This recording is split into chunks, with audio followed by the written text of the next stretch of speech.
El golpe sonó seco, como una rama que se parte en medio de una tormenta. Así fue como el puño de mi suegra Carmen impactó en la mejilla izquierda de mi hija Lucía, que en ese momento tenía apenas 5 años y un vestido blanco lleno de leche. La niña no gritó, no al principio, se quedó quieta, con los ojos abiertos como platos, procesando lo que acababa de pasar. Su carita se torció lentamente, como un papel que se arruga, y luego vino el llanto, ese llanto desgarrador que todavía escucho algunas noches cuando el insomnio me visita. Mira lo que has hecho, desgraciada, bramó Carmen, agarrando a Lucía por el brazo con tanta fuerza que sus dedos dejaron marcas moradas. Este mantel es de lino irlandés, más caro que toda tu puta ropa. Yo estaba en la cocina, preparando café para todos, cuando escuché el golpe y el llanto. Dejé caer la taza y corrí al comedor. La imagen que vi quedó grabada a fuego en mi retina. Mi hija temblando, mi suegra sujetándola como un animal de presa, y mi esposo Mateo sentado en el sofá, mirando su teléfono móvil. Suéltala, grité, arrancando a Lucía de sus garras. ¿Qué coño le has hecho? Le he dado lo que merecía, respondió Carmen, cruzándose de brazos. Esta niña es una malcriada, necesita disciplina, tiene 5 años, derramó leche, es una niña. Antonio, mi suegro, soltó una risa grasienta desde su sillón. Tenía una copa de brandy en la mano, aunque eran las 11 de la mañana. En mis tiempos, los niños aprendían a base de correazos, dijo, sin mirarme. Esta generación de cristal. Cállate, Antonio, escupí, abrazando a Lucía que no paraba de llorar. Mateo, di algo, son tus padres. Mi esposo levantó la vista del teléfono, me miró con esos ojos verdes que un día amé, y que ahora veía llenos de indiferencia. Mamá tiene razón. Elvira, la niña tiene que aprender modales. No pasa nada por un cachete a tiempo, no pasa nada. Esas 3 palabras me persiguieron durante los siguientes 3 años. 3 años sin dirigirles la palabra a los Martínez. 3 años criando a Lucía sola, porque Mateo se volvió un fantasma en nuestra propia casa. 3 años esperando una disculpa que nunca llegó, hasta aquel jueves fatídico. El mensaje apareció en mi móvil a las 3 de la tarde, justo cuando salía de una reunión con un cliente importante. Elvira, soy Carmen, quiero verte. He pensado mucho en estos años y necesito disculparme en persona. Te invito a cenar al Azabache, el viernes a las 9. Ven sola, por favor. Es hora de dejar atrás el pasado. Lo leí tantas veces que casi memorizo cada palabra. ¿Disculparse? Después de 3 años de silencio absoluto, durante todo ese tiempo, ni una llamada en mi cumpleaños, ni un regalo para Lucía en Navidad, ni un simple lo siento por aquel día, nada, pero algo en mi pecho se removió. Tal vez era la esperanza tonta de que las personas pueden cambiar, tal vez era el cansancio de cargar con tanto rencor, o tal vez era simplemente que quería cerrar ese capítulo de una vez por todas, para que Lucía pudiera tener una familia normal, con abuelos que la quisieran de verdad.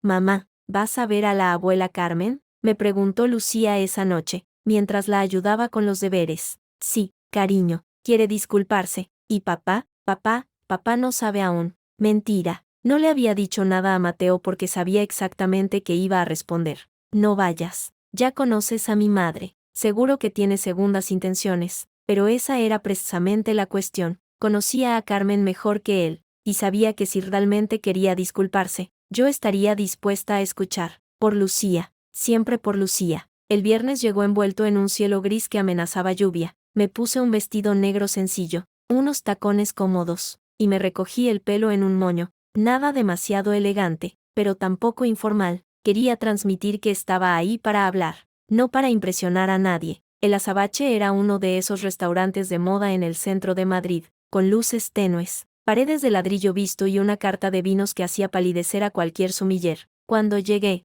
la lluvia comenzaba a caer con fuerza. Crucé la puerta principal y el maitre me condujo hacia el fondo del local, y entonces los vi, todos. Todos los Martínez estaban allí, sentados alrededor de una mesa ovalada que ocupaba casi todo el reservado. 11 personas, 11 miembros de esa maldita familia que había jurado no volver a ver. Carmen presidía la mesa como una reina destronada, con su collar de perlas falsas y su sonrisa de hielo. A su derecha, Antonio ya llevaba media botella de vino encima, juzgando por el color de sus mejillas. Mi cuñada Sofía, siempre perfecta, siempre condescendiente, cuchicheaba con su marido Pablo mientras sus hijos gemelos jugaban con un iPad. Álvaro, el hermano pequeño de Mateo, reía estúpidamente con su novia, una influencer de medio pelo que no paraba de hacerse selfies. Y en la cabecera, como un rey consorte que no gobierna nada, estaba Mateo, mi esposo, el padre de mi hija, el hombre que me prometió amor eterno y que ahora me miraba como si yo fuera la intrusa en su fiesta privada.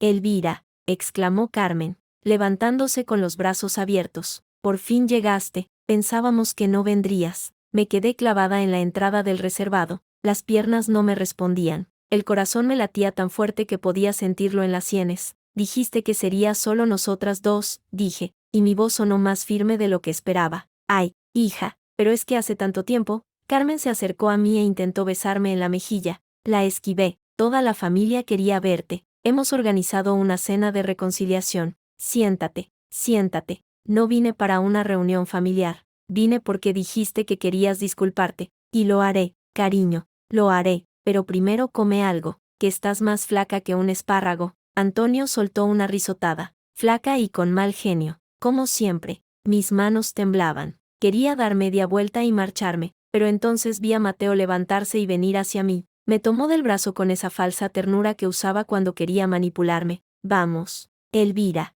mamá se ha esforzado mucho. No seas así. ¿Esforzado?, susurré, apartando su mano. Tú sabías que esto iba a pasar, ¿verdad? Me enteré ayer. Quería darte una sorpresa. No querías darme una sorpresa. Querías ponerme entre la espada y la pared. Elvira, por favor.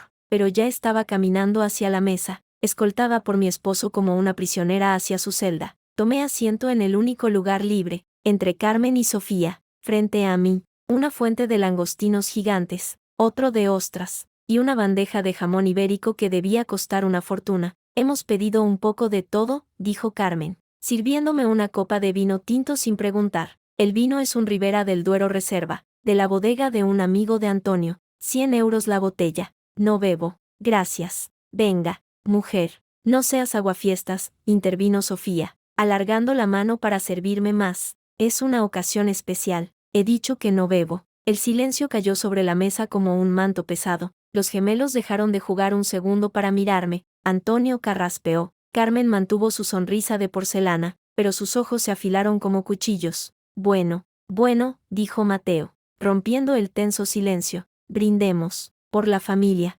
Levantó su copa. Todos lo imitaron. Yo no. Brinda. Elvira, me susurró Mateo al oído. No tengo nada que celebrar. Hazlo por mí. Y lo hice. Cogí la copa. La levanté sin convicción. Y bebí un sorbo. El vino era excelente, pero en mi boca sabía a veneno. La cena transcurrió entre conversaciones que me excluían deliberadamente. Hablaban de sus vacaciones en Marbella, de los negocios de Antonio, de cómo Sofía había ascendido en su empresa. Nadie mencionó a Lucía. Nadie mencionó la disculpa. Era como si yo fuera un adorno más en la mesa, un florero bonito al que habían invitado para completar el cuadro. De vez en cuando, Carmen me dirigía alguna frase vacía. ¿Te gusta la langosta? Qué bien te sienta ese vestido. He oído que te va bien con eso del marketing digital. Respuestas monosilábicas. No estaba ahí para hacer amigos. Cuando llegaron los postres, una selección de tartas artesanales que olían a pecado, Carmen dio 2 golpecitos con su cuchara contra la copa. Todos callaron.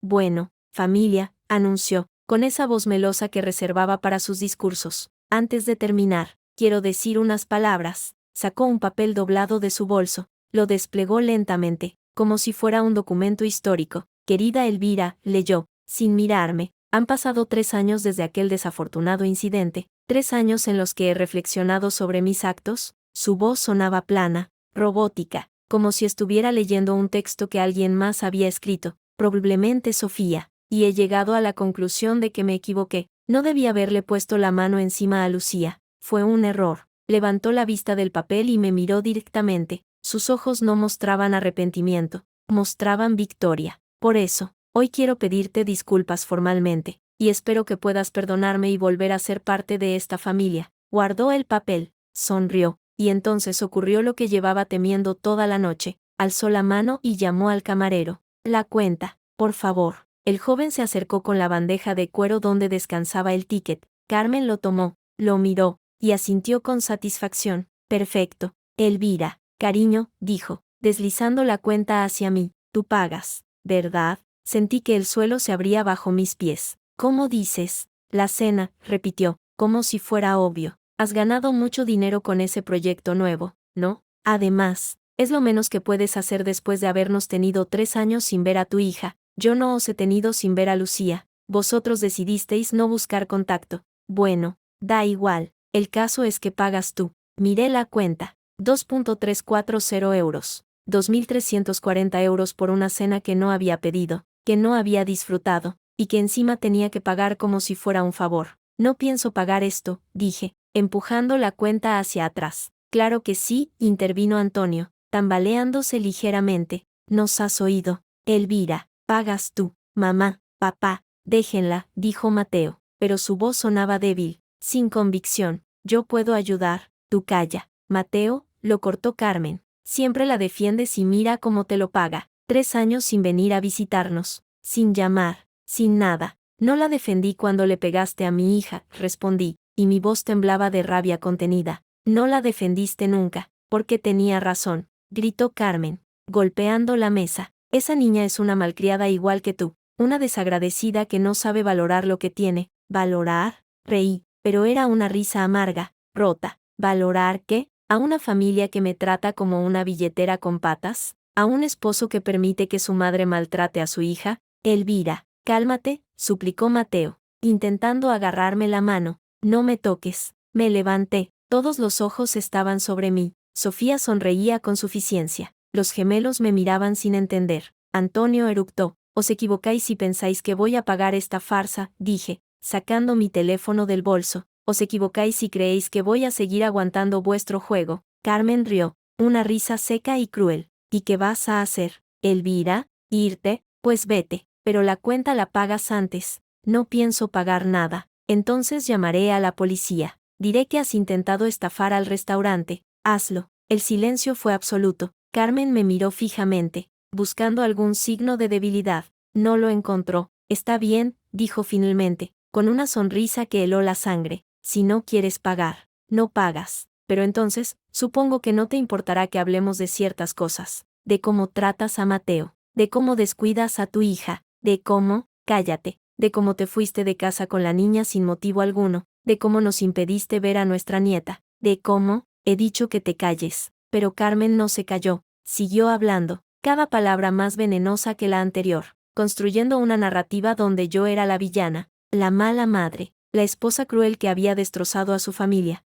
Y entonces, algo dentro de mí se rompió. No fue un grito, no fue un golpe, fue algo mucho más silencioso y mucho más letal. Sonreí. Muy bien, Carmen, pagaré la cena. Todos exhalaron. Mateo suspiró aliviado. Sofía intercambió una mirada triunfal con su madre. Pero antes, continué, levantando un dedo. Quiero hacer una llamada. ¿Una llamada?, preguntó Carmen, frunciendo el ceño. Sí, para asegurarme de que tengo fondos suficientes en mi cuenta. Marqué un número en mi teléfono. Esperé. Al otro lado, una voz familiar respondió. Javier, soy Elvira. Sí, estoy en el azabache. Necesito que vengas. Trae los documentos que preparamos. ¿Qué documentos?, preguntó Mateo, poniéndose nervioso. Los de la demanda de divorcio, respondí, con una calma que me sorprendió a mí misma, y la denuncia por agresión a menor contra tus padres. El caos explotó. Carmen empezó a gritar. Antonio se levantó tan rápido que volcó su copa. Sofía llamaba a su marido para que hiciera algo. Los gemelos lloraban.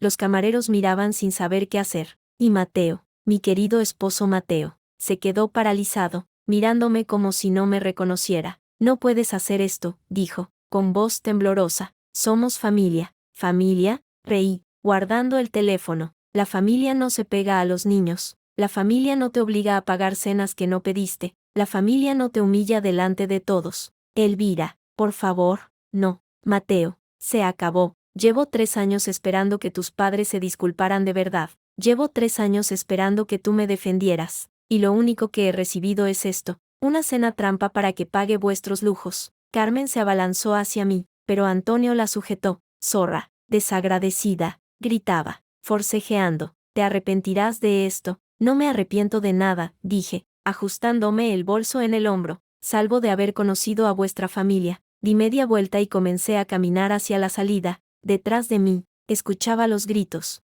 los insultos, las amenazas, pero también escuchaba algo más, el sonido de mi propia libertad. Justo antes de cruzar la puerta del restaurante, me detuve, me giré lentamente y miré a mi esposo. que seguía inmóvil junto a la mesa. Mateo, dije, y mi voz resonó en el silencio repentino. Olvidaba decirte algo. ¿Qué? Preguntó, con la voz quebrada. He contratado a un detective privado. Tiene fotos tuyas con Laura, esa becaria de tu oficina. Fotos muy comprometedoras. El juez las verá todas. El color desapareció del rostro de Mateo. Su boca se abrió y se cerró sin emitir sonido. ¿Cómo? ¿Cómo lo sabes? Sé muchas cosas. Mateo, sé que llevas 2 años engañándome. Sé que has estado sacando dinero de nuestra cuenta conjunta para pagarle el piso a ella. Sé que planeabas pedirme el divorcio cuando yo terminara de pagar la hipoteca. Elvira, cállate. No quiero oír tus excusas. El lunes recibirás la notificación del juzgado, y te aconsejo que busques un buen abogado,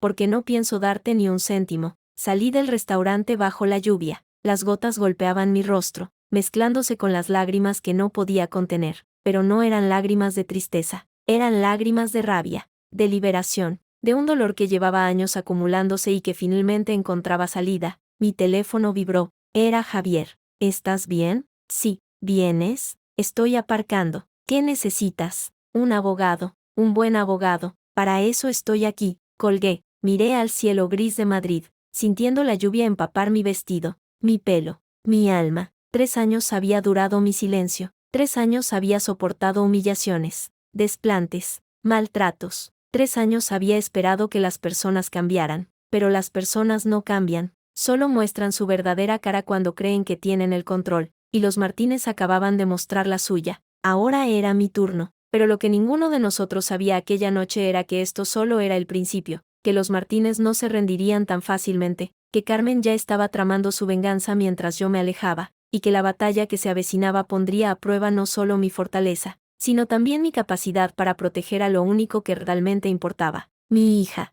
Pero eso, querido lector, es una historia que merece ser contada en el próximo capítulo. El lunes amaneció gris, como si el cielo de Madrid se hubiera puesto de acuerdo con mi estado de ánimo. Estaba en la cocina de mi nuevo apartamento, un piso pequeño pero luminoso en el barrio de Chamberí. Cuando sonó el timbre, miré por la mirilla y vi a Javier, mi abogado, con una carpeta bajo el brazo y una expresión que no lograba descifrar. ¿Café?, pregunté al abrir la puerta. Más bien necesito un whisky, respondió, dejando caer la carpeta sobre la mesa del comedor. Pero el café servirá. Javier Ruiz era el tipo de abogado que cualquier persona querría tener en una guerra. Cuarentón, canoso prematuramente, con unos ojos grises que parecían ver a través de las mentiras. Éramos amigos desde la universidad, y cuando le conté lo que planeaba, no dudó ni un segundo en aceptar el caso. ¿Qué tal está Lucía?, preguntó mientras servía el café. En el colegio. No sabe nada aún. Le dije que papá y mamá necesitaban un tiempo separados. ¿Y cómo reaccionó? Como cualquier niña de 8 años. Lloró. Preguntó si era culpa suya. Le dije que no, que nunca era culpa suya. Javier asintió, removiendo su café lentamente. Elvira, tengo que ser sincero contigo. Esto no va a ser fácil. Ya lo sé. No lo sabes. He recibido la contestación de la demanda esta mañana. Los Martínez han contratado a Bárbara Crespo. Sentí un nudo en el estómago. Bárbara Crespo era una de las abogadas de familia más temidas de Madrid, famosa por destrozar testigos en el estrado, por retorcer cada palabra hasta convertirla en un arma. ¿Y qué dice su defensa? Javier abrió la carpeta y extrajo varios documentos. Van a pelear duro. Niegan la agresión a Lucía, diciendo que fue un correctivo educativo y que tú exageraste la situación. Además, Mateo ha presentado una demanda reconvencional pidiendo la custodia compartida. ¿La custodia compartida? Casi escupí el café. ¿Ese hijo de puta que no ha cambiado un pañal en 8 años quiere la custodia compartida? No solo eso, también alegan que tienes problemas de estabilidad emocional, que has estado bajo tratamiento psiquiátrico. Eso es mentira. Fui al psicólogo después de lo de Lucía, pero eso no es. Lo sé, Elvira, pero ellos van a usar todo lo que puedan. Van a decir que eres una madre inestable, que has alienado a Lucía contra su padre, que has impedido la relación con los abuelos. Dejé la taza sobre la mesa con tanta fuerza que el café salpicó. ¿Impedir la relación con los abuelos? Ellos fueron los que le pegaron, y ellos van a decir que fue un accidente, que la niña se cayó, que tú malinterpretaste todo. Eso es ridículo. Tengo el informe médico, tengo las fotos de los moratones, y ellos tienen a un testigo que jurará que vio a Lucía caerse de las escaleras esa mañana. ¿Un testigo? ¿Quién? Javier suspiró, miró su café, luego me miró a mí. Tu cuñada, Sofía. Sentí que el mundo se detenía. Sofía, la hermana de Mateo, la misma que había visto todo aquel día, la que había permanecido en silencio mientras su madre golpeaba a mi hija. Ella miente, dije, y mi voz temblaba. Ella estaba allí, lo vio todo, lo sé, pero va a declarar lo contrario. Y tiene credibilidad, es funcionaria del Estado, madre ejemplar, sin antecedentes. El juez va a tomar muy en serio su testimonio. ¿Y qué hacemos? Javier se reclinó en su silla, se frotó los ojos, algo que hacía siempre cuando estaba pensando. Necesitamos pruebas más sólidas. El informe médico es bueno, pero necesitamos algo que demuestre que hubo intencionalidad, un testimonio de alguien que no sea de la familia. ¿Había alguien más en esa casa aquel día? Pensé, aquel maldito domingo de marzo, la comida familiar, los gritos, el golpe, la empleada, dije de repente. Tenían una empleada, una mujer ecuatoriana, Marisol. Ella estaba en la cocina cuando ocurrió todo. Salió cuando escuchó los gritos. Marisol, ¿sabes su apellido? No, pero trabajaba para ellos desde hacía años. Seguro que Carmen la despidió después de aquello, para asegurarse de que no hablara. ¿Sabes dónde puede estar ahora? No tengo ni idea. Javier anotó algo en su libreta. Voy a investigarlo. Si encontramos a Marisol y accede a testificar, tendremos un testimonio imparcial que contradiga el de Sofía, y si no la encontramos, entonces tendremos que jugar otras cartas. El teléfono de Javier sonó, miró la pantalla y frunció el ceño. Es el juzgado, dijo, levantándose. ¿Puedo? Asentí, mientras hablaba en voz baja. Yo miraba la carpeta abierta sobre la mesa, fotografías de Lucía con los moratones en el brazo, copias de las facturas médicas, mensajes de texto de Mateo donde me insultaba, donde me culpaba de todo. 3 años de pruebas, 3 años de silencio, 3 años esperando que alguien me creyera. Javier colgó y volvió a la mesa. Tenemos una vista preliminar el jueves. El juez quiere escuchar a ambas partes antes de decidir medidas cautelares. ¿Medidas cautelares? Sobre la custodia. Hasta que se celebre el juicio, el juez decidirá con quién se queda Lucía y cómo serán las visitas. No pienso dejar que se la lleven. Elvira, escúchame, esto es importante. En la vista, el juez va a preguntarte sobre tu situación laboral, tu estabilidad emocional, tu relación con Lucía. Tienes que mantener la calma, no importa lo que digan los Martínez, no importa cómo te provoquen. Tienes que ser la imagen de la madre perfecta, y si me provocan, respira, cuenta hasta 10. Piensa en Lucía, pero no pierdas los nervios. Si lo haces, ellos ganarán. El jueves llegó demasiado rápido. Esa mañana, mientras me vestía para ir al juzgado, Lucía entró en mi habitación arrastrando su oso de peluche. Mamá, ¿por qué te pones tan guapa? Tengo una reunión importante. Cariño, ¿con papá? Me detuve. Miré a mi hija, con sus coletas torcidas y su pijama de unicornios. Sí, con papá. ¿Van a pelearse? No, cielo. Vamos a hablar. Mamá, ¿tú y papá se van a divorciar? La pregunta me golpeó como un puñetazo en el estómago. Me arrodillé frente a ella y la tomé de las manos. ¿Por qué dices eso? Porque Ana, mi amiga del cole, dice que cuando los papás se enfadan mucho y el papá se va de casa, es porque se van a divorciar. Ana no debería decir esas cosas. Pero, es verdad, busqué las palabras adecuadas, las que no la lastimaran, las que no la confundieran aún más. Lucía, pase lo que pase, mamá y papá te queremos muchísimo, y siempre vamos a cuidar de ti, ¿entiendes? Ella asintió, pero sus ojos tenían una tristeza que no pertenecía a una niña de 8 años. ¿Puedo quedarme con la abuela Rosa este fin de semana? Mi madre, la única persona en mi familia que siempre había estado ahí. Claro, cariño, la abuela estará encantada. La besé en la frente y la envié a desayunar. Luego terminé de arreglarme, mirándome al espejo con determinación. Hoy no iba a ser un día cualquiera. Hoy comenzaba la batalla. El juzgado de familia número 7 de Madrid estaba ubicado en un edificio antiguo del Paseo de la Castellana. Cuando llegué, acompañada de Javier, ya había una fila de personas esperando entrar. Entre ellas, reconocí a Mateo. Iba trajeado, como siempre, impecable. A su lado, Bárbara Crespo, una mujer rubia de unos 50 años, con gafas de pasta y una sonrisa profesional que helaba la sangre. Detrás de ellos, como un ejército de fantasmas, estaban Carmen, Antonio y Sofía. Ahí están, murmuré. No los mires, me advirtió Javier. Concéntrate en mí, en lo que vamos a decir. Pero no pude evitarlo. Mis ojos se encontraron con los de Carmen. Ella sonrió, una sonrisa lenta, calculada, que decía, esto no ha hecho más que empezar. Entramos en la sala. Era un espacio pequeño, con paredes de madera oscura y un retrato del rey en la pared. El juez, un hombre mayor de aspecto severo llamado don Enrique Montero, ocupaba su sitio detrás de una mesa elevada. A su lado, una secretaria judicial tecleaba en un ordenador. «Buenos días», dijo el juez, ajustándose las gafas. «Señora Elvira García, señor Mateo Martínez, les agradezco su presencia». «Buenos días, señoría», respondimos al unísono. «Esta es una vista preliminar para determinar medidas cautelares respecto a la menor Lucía García Martínez. Entiendo que ambas partes han presentado documentación extensa. ¿Hay algo nuevo que añadir antes de comenzar?» Bárbara Crespo se levantó. Su voz era suave, pero sus palabras afiladas. «Señoría, mi representado desea expresar su profunda preocupación por el bienestar de su hija. Desde la separación de hecho, la señora García ha impedido cualquier comunicación entre padre e hija, vulnerando el derecho del menor a mantener relación con ambos progenitores». «Eso es falso», intervine, sin poder contenerme. «Señora García», me reprendió el juez, «su abogado hablará por usted.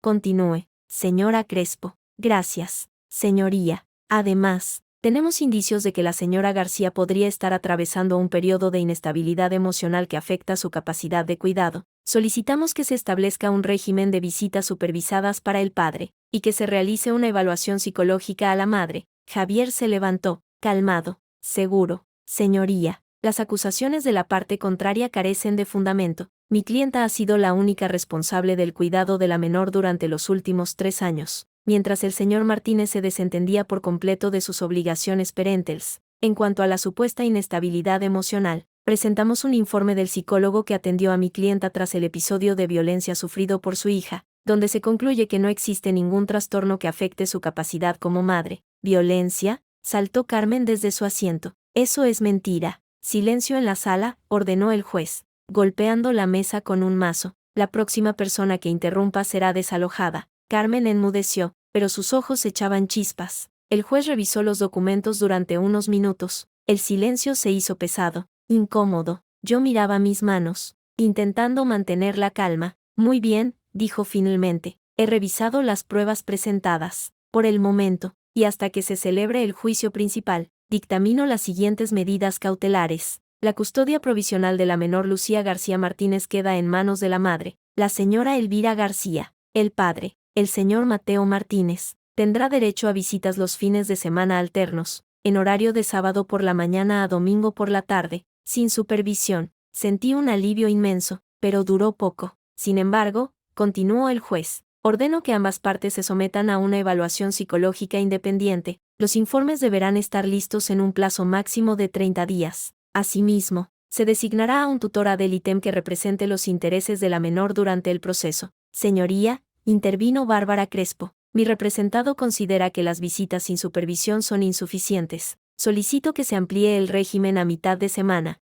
«Denegado. Con el régimen actual, el padre tiene suficiente oportunidad para restablecer el vínculo con su hija». Pasamos al siguiente punto, la denuncia por agresión. El ambiente se tensó aún más. Javier tomó la palabra. «Señoría, mi clienta presentó una denuncia formal contra los señores Carmen y Antonio Martínez por agresión a menor, basada en el episodio ocurrido el 14 de marzo de 2023. Aportamos como prueba el informe médico del Hospital Infantil de Madrid, que certifica contusiones en el brazo izquierdo de la menor, compatibles con una agresión física. La defensa sostiene que fue un accidente», respondió Bárbara Crespo. «La menor se cayó de las escaleras y la señora Martínez intentó sujetarla, causando sin querer las marcas». «Eso es falso», dije, y esta vez no pude contenerme. «Yo lo vi cómo Carmen golpeaba a mi hija». «Señora García», advirtió el juez, «ya le he advertido». «Lo siento, señoría, pero no puedo quedarme callada mientras mienten descaradamente.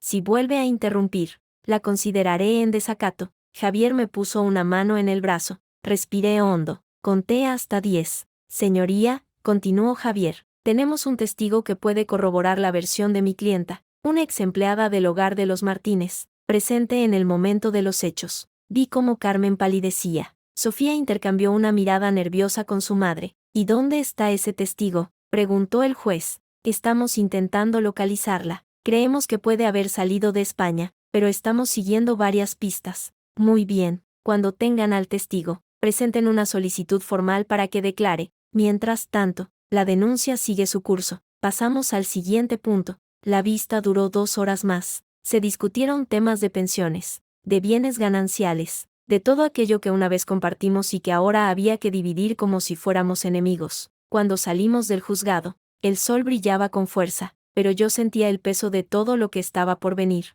«Ha ido bien», dijo Javier mientras caminábamos hacia el coche. «Has conseguido la custodia provisional. Eso es una gran victoria. Pero quieren evaluarme psicológicamente. Es un procedimiento estándar. No tienes nada que temer. ¿Y si encuentro a Marisol? Si la encuentras y accede a testificar, el caso contra los Martínez se fortalecerá enormemente. Entonces empecemos a buscarla. Ya lo estoy haciendo. Tengo a un investigador privado trabajando en ello». Subimos al coche. Antes de arrancar, mi teléfono vibró. Era un mensaje de un número desconocido. «Elvira, soy Marisol. Me enteré de lo del juicio. Quiero ayudar. Llámame al 654-321098. El corazón me dio un vuelco. «Javier», dije, mostrándole la pantalla. «Es Marisol». Él tomó el teléfono, leyó el mensaje, y una sonrisa se dibujó en su rostro. «Parece que la suerte está de nuestro lado». Marqué el número inmediatamente. Al otro lado, una voz femenina, cansada pero firme,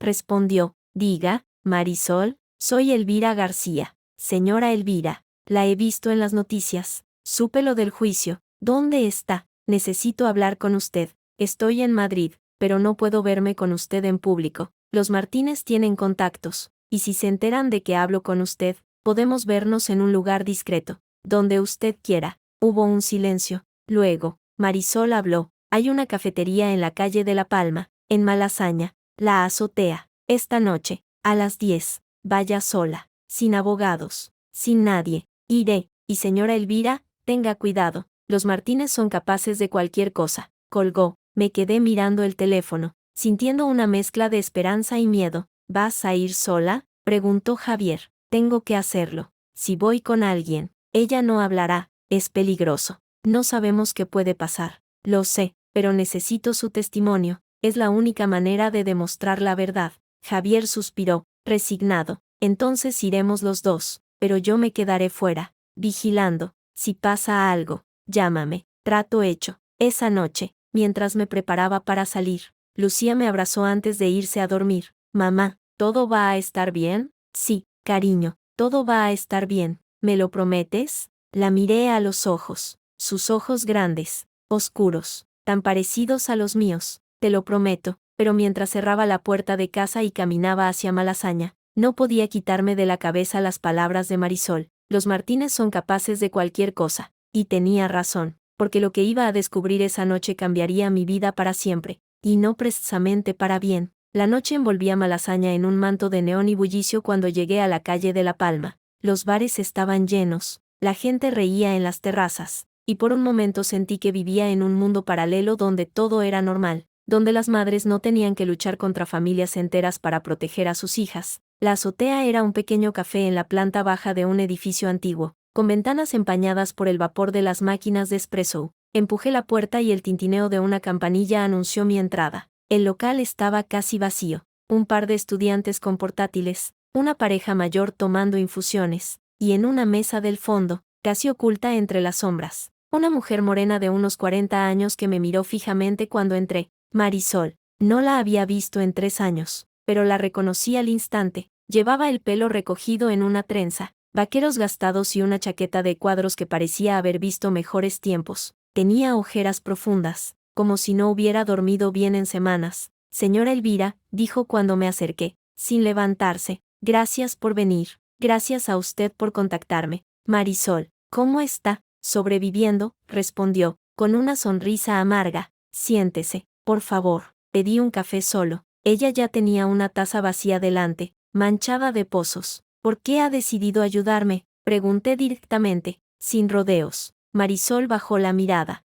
jugueteó con la cucharilla, dándole vueltas sin parar. «Porque tengo una hija también. Tiene 12 años. Vive en Ecuador con mi madre, y si alguien le hiciera daño, mataría por ella». Entonces sabe lo que sentí aquel día. «Lo sé, lo vi todo». «¿Todo?». Levantó la vista y me miró directamente a los ojos. En los suyos había una mezcla de miedo y determinación. Estaba en la cocina, limpiando los platos de la comida, cuando escuché los gritos. La niña había derramado la leche, y la señora Carmen se volvió loca. Salió de la cocina y vi cómo la agarraba del brazo, cómo la zarandeaba, cómo le pegaba. La niña lloraba, pedía perdón, pero ella no paraba. Las palabras de Marisol me transportaron de nuevo a aquel día. Recordaba el sonido del golpe, el llanto de Lucía, la sensación de impotencia. ¿Y por qué no dijo nada entonces?, pregunté, sin ocultar el reproche en mi voz. Porque tenía miedo, señora Elvira, mucho miedo. La señora Carmen me amenazó, dijo que si contaba algo, me denunciaría por robo, que inventaría pruebas para que me deportaran.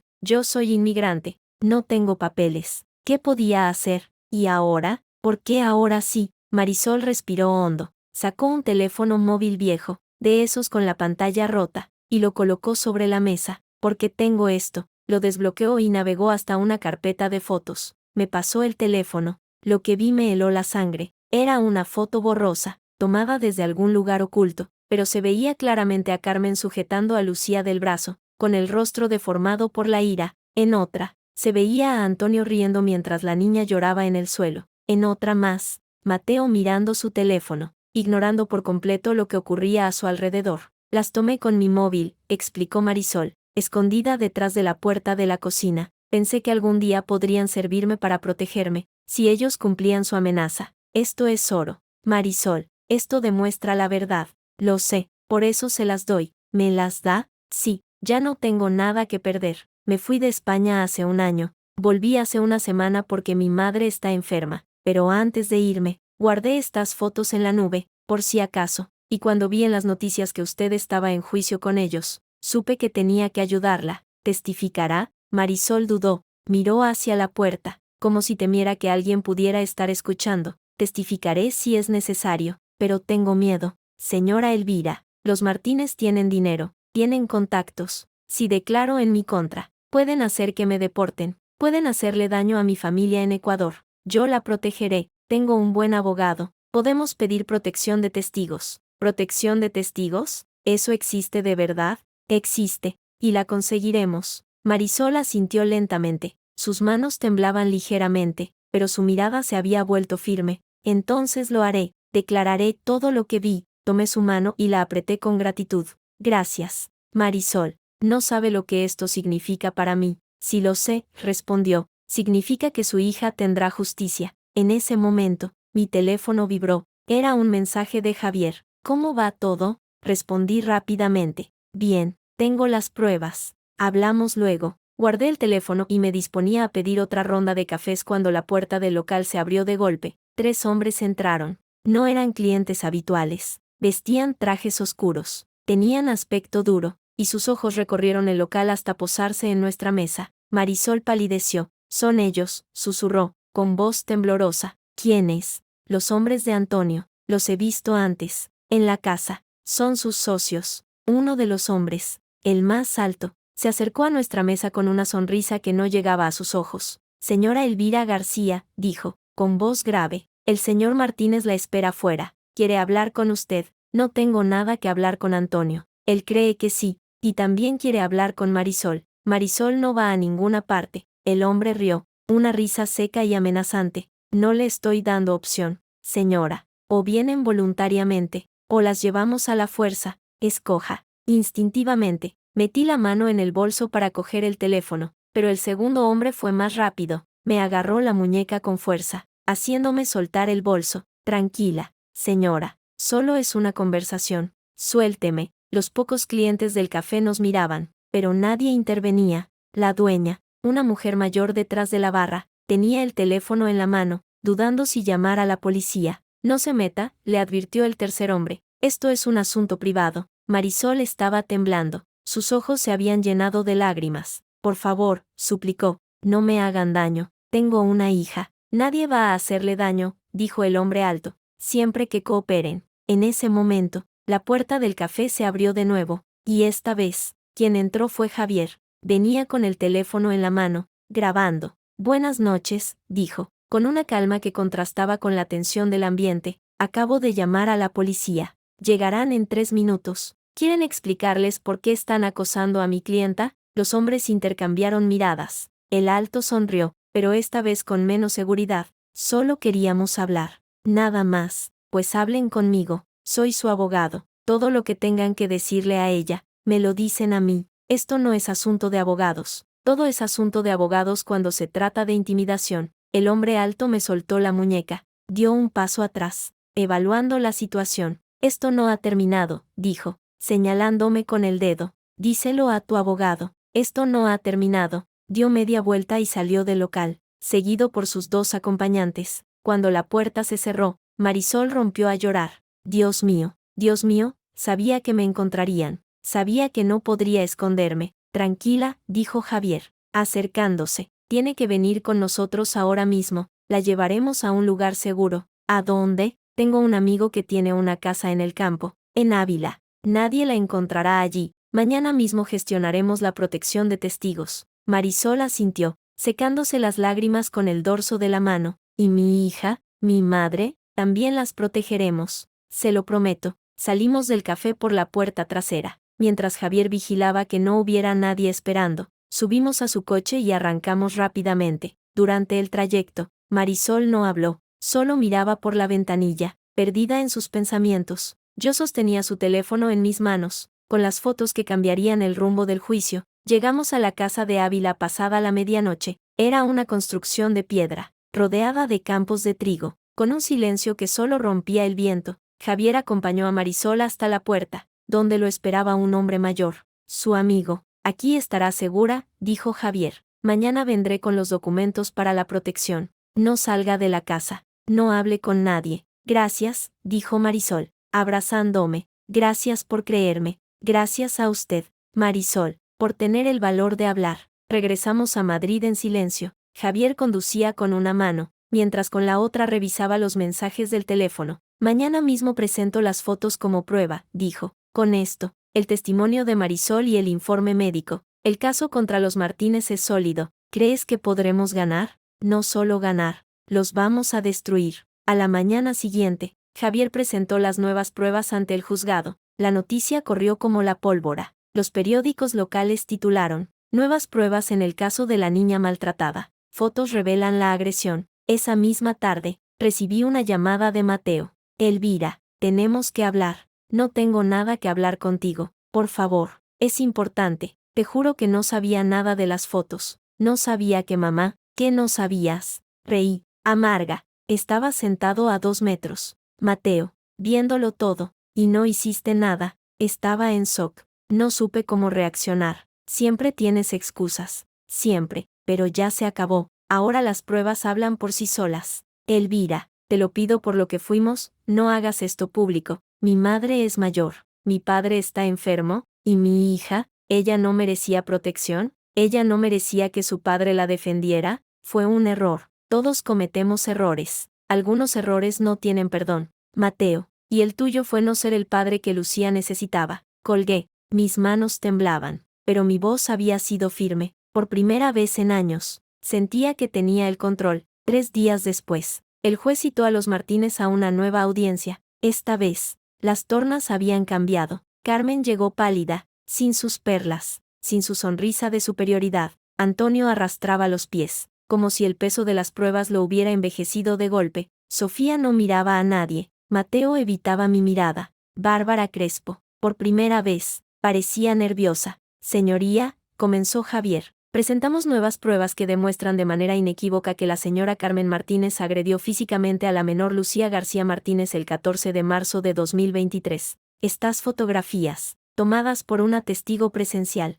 muestran el momento exacto de la agresión. El juez examinó las fotos. Su expresión se endureció. Señora Martínez, dijo, dirigiéndose a Carmen, ¿reconoce estos hechos? Fue un accidente, balbuceó Carmen. La niña se cayó. Yo solo intentaba sujetarla. Las fotos muestran otra cosa. Muestran a usted agarrando a la menor con violencia, mientras la niña llora. Las fotos están manipuladas. Esa mujer, Marisol, siempre nos tuvo rencor. La despedimos por robarnos y ahora se venga. Tenemos un testigo que corrobora la autenticidad de las fotos, intervino Javier, y tenemos un informe pericial que certifica que no han sido alteradas. Carmen abrió la boca para responder, pero el juez la interrumpió. Señora Martínez, le sugiero que guarde silencio y hable con su abogada, por el momento, y a la vista de las pruebas presentadas. dictamino lo siguiente. Se retiran las medidas cautelares que permitían las visitas del padre sin supervisión. A partir de ahora, el señor Martínez solo podrá ver a su hija en un punto de encuentro familiar, con supervisión profesional.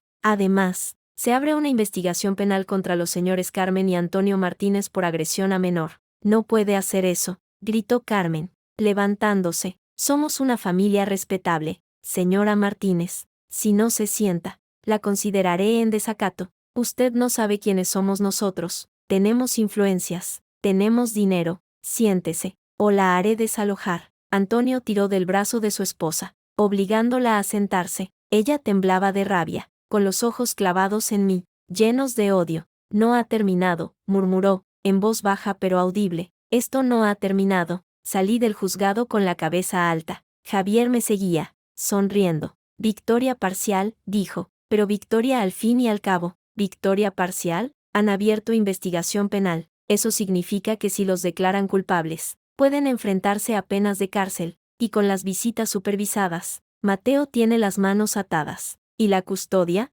Eso se decidirá en el juicio principal, pero con estas pruebas, tienes muchas posibilidades de obtener la custodia exclusiva. Respiré hondo. El aire de la mañana me llenó los pulmones. Por primera vez en semanas, sentí que podía respirar, pero en el fondo de mi corazón, sabía que esto no había terminado. Carmen no se rendiría tan fácilmente. Los Martínez tenían recursos, tenían contactos, y tenían un orgullo herido que los haría luchar hasta el final, y yo estaba lista para esa lucha, por Lucía, por mí, por todas las mujeres que algún día habían sido silenciadas por familias como los Martínez. La guerra apenas comenzaba. Las 2 semanas siguientes fueron un torbellino. La noticia del caso había saltado a los medios nacionales. La abuela que golpeó a su nieta, titulaban algunos periódicos sensacionalistas. Guerra familiar por la custodia de una menor, decían los más serios. Mi teléfono no paraba de sonar. Periodistas, programas de televisión, vecinos que de repente recordaban haberme visto y querían dar su opinión. Pero yo solo tenía una obsesión: proteger a Lucía. Esa mañana, mientras desayunábamos, mi hija levantó la vista de su tazón de cereales y me preguntó con esa sinceridad brutal que solo tienen los niños: «Mamá, ¿la abuela Carmen va a ir a la cárcel?». Dejé la taza de café sobre la mesa, busqué las palabras adecuadas, las que no la asustaran más de lo que ya estaba. Eso lo decidirá un juez, cariño. ¿Y papá? ¿Papá también irá a la cárcel? No, Lucía, papá no ha hecho nada malo. Entonces, ¿por qué no puedo verlo? ¿Por qué es un cobarde? Pensé, porque permitió que te hicieran daño, porque prefirió a su madre antes que a ti, porque el juez ha dicho que por ahora las visitas serán con una persona que vigile, para asegurarse de que estés bien. ¿Como una profesora? Algo así. Lucía asintió, aunque sus ojos delataban que no entendía del todo. Terminó sus cereales en silencio y luego, antes de irse a lavar los dientes, me abrazó con fuerza. Te quiero, mamá. Yo también te quiero, mi vida, más que a nada en el mundo. Esa tarde, Javier llegó a casa con una carpeta gruesa y una sonrisa que no le había visto en semanas. Buenas noticias, anunció, dejando caer la carpeta sobre la mesa. El juez ha admitido todas las pruebas, las fotos de Marisol, el informe pericial, tu testimonio, todo. ¿Y eso qué significa? Que el juicio principal se adelanta. La semana que viene tenemos la vista definitiva. ¿Tan pronto? El juez quiere resolver esto cuanto antes. Hay presión mediática, y además, el tribunal quiere evitar que el caso se alargue más de lo necesario. Los Martínez han intentado retrasarlo, pero no lo han conseguido. ¿Y Marisol? ¿Va a testificar? Sí. He hablado con ella esta mañana. Está nerviosa, pero firme, y tenemos protección de testigos aprobada. Nadie podrá acercarse a ella. Respiré hondo. El momento que tanto había temido y deseado estaba a punto de llegar. ¿Crees que ganaremos? Javier me miró fijamente. Sus ojos grises tenían una luz de determinación que me transmitió confianza. No solo vamos a ganar, Elvira, vamos a aplastarlos. El día del juicio amaneció claro, con un sol que entraba a raudales por las ventanas de mi apartamento. Me vestí con cuidado, un traje azul marino, sobrio, profesional, nada que pudiera ser criticado, maquillaje ligero, el pelo recogido en una coleta baja. Debía parecer la madre perfecta, la mujer estable, la víctima creíble. Antes de salir, entré en la habitación de Lucía. Estaba dormida, abrazada a su oso de peluche, con una paz en el rostro que contrastaba con el infierno que estábamos viviendo. Pronto todo habrá terminado, susurré, besándola en la frente. Pronto seremos libres. Mi madre, que se había quedado a cuidarla, me esperaba en la puerta. ¿Estás lista?, preguntó, con esa mezcla de orgullo y preocupación que solo una madre puede sentir. Nunca lo estaré del todo, pero tengo que hacerlo. Eres fuerte, Elvira, más de lo que crees. La abracé y salí. Javier me esperaba en la calle, apoyado contra su coche. Iba impecable, traje oscuro, corbata azul. Parecía un actor de cine listo para su gran escena. ¿Nerviosa?, preguntó mientras abría la puerta del coche. Mucho. Bien, los nervios significan que te importa, pero cuando estés dentro, concéntrate, no dejes que te provoquen. Responde solo lo que te pregunte, y si no sabes qué decir, mírame, yo te guiaré, lo haré. El juzgado estaba abarrotado, periodistas, curiosos, y por supuesto, los Martínez. Carmen llegó vestida de negro, como si fuera a un funeral. Antonio arrastraba los pies, con el rostro hinchado por el alcohol de la noche anterior. Sofía miraba al suelo, evitando mi mirada, y Mateo estaba irreconocible, barba de varios días, ojeras profundas, el traje arrugado, parecía un fantasma de lo que una vez fue. Bárbara Crespo, impecable como siempre, intercambiaba susurros con su cliente. Cuando me vio entrar, me dedicó una sonrisa profesional que no ocultaba su hostilidad. Señora García, dijo, acercándose, espero que esté preparada, más que usted, señora Crespo. Su sonrisa se congeló, dio media vuelta y volvió a su sitio. El juez Montero entró en la sala y todos se pusieron en pie. Vestía toga negra, y su expresión era seria, casi severa. Buenos días, tomen asiento. La secretaria judicial leyó el caso. Procedimiento de familia número 457/2026, sobre custodia de menor y denuncia por agresión. Señora García, comenzó el juez, su abogado ha presentado abundante documentación. ¿Desea añadir algo antes de que comience el interrogatorio? Javier se levantó. Señoría, mi clienta desea declarar voluntariamente. ¿Cree que es importante que el tribunal escuche su versión de los hechos directamente? Muy bien, señora García. Tome asiento en el estrado. Caminé hacia el estrado con las piernas temblorosas. Me senté frente al juez, con Javier a mi derecha y Bárbara Crespo a mi izquierda. El foco de todas las miradas estaba sobre mí. Señora García, dijo el juez, explique con sus propias palabras qué ocurrió el 14 de marzo de 2023. Respiré hondo, y comencé a hablar. Conté todo, el derrame de leche, el golpe, los gritos, los moratones, el silencio de Mateo, la complicidad de la familia, las amenazas posteriores, los 3 años de aislamiento, la cena trampa, cada detalle, cada emoción, cada lágrima contenida. Cuando terminé, había un silencio absoluto en la sala. Incluso los periodistas habían dejado de escribir. Gracias, señora García, dijo el juez, con un tono más suave que antes. Señora Crespo, ¿puede interrogar? Bárbara Crespo se levantó lentamente, se ajustó las gafas y comenzó a caminar alrededor del estrado, como un depredador oliendo a su presa. Señora García, usted afirma que mi clienta, la señora Carmen Martínez, golpeó a su hija, ¿correcto? Sí. ¿Y dónde estaba usted cuando ocurrió? En la cocina, preparando café, repitió, con un tono de incredulidad. Entonces, ¿no vio realmente el momento del impacto? Escuché el golpe, y cuando salí, vi a su clienta sujetando a mi hija por el brazo, con los dedos marcados en la piel, pero no vio el momento exacto del golpe. No, pero, entonces, podría ser que su hija se cayera, y mi clienta intentara sujetarla, causando sin querer las marcas en el brazo. No, porque Lucía me dijo que Carmen le había pegado, y un niño de 5 años nunca miente. Mi hija no miente. Señora García, mantenga la calma, intervino el juez. Respiré, conté hasta 3. Recordé las palabras de Javier. Disculpe, señoría, continúe. Señora Crespo, señora García, usted ha declarado que su hija sufrió trauma psicológico tras el incidente. ¿Podría explicar en qué consiste ese trauma? Mi hija tuvo pesadillas durante meses. Se orinaba en la cama, tenía miedo de quedarse sola, necesitó terapia durante más de 1 año. ¿Y quién pagó esa terapia? Yo. ¿Y quién la llevaba a las sesiones? Yo. ¿Y quién decidió que la niña necesitaba terapia? ¿Un profesional o usted? Fui recomendado por el pediatra. Entiendo. Y dígame, señora García, durante esos 3 años en los que usted afirma que mi clienta no se disculpó, ¿permitió usted que su hija viera a su padre? Mateo vivía con nosotras, pero no permitía que viera a sus abuelos. No después de lo que pasó, ¿No cree que privar a una niña de la relación con sus abuelos también puede considerarse maltrato psicológico? Ellos la golpearon. Responda a la pregunta, señora García. No, no creo que proteger a mi hija de sus agresores sea maltrato. ¿Sus agresores? Bárbara Crespo sonrió. ¿Entonces usted ya los ha juzgado y condenado, sin esperar a que un tribunal dictamine? Yo vi lo que pasó, usted vio lo que quiso ver, y durante 3 años, ha manipulado a su hija, la ha alejado de su familia, la ha convertido en un arma contra su padre y sus abuelos. Eso es mentira, señora García. ¿Ha considerado alguna vez que quizás es usted quien necesita ayuda psicológica? ¿Que su obsesión con este incidente la ha llevado a distorsionar la realidad?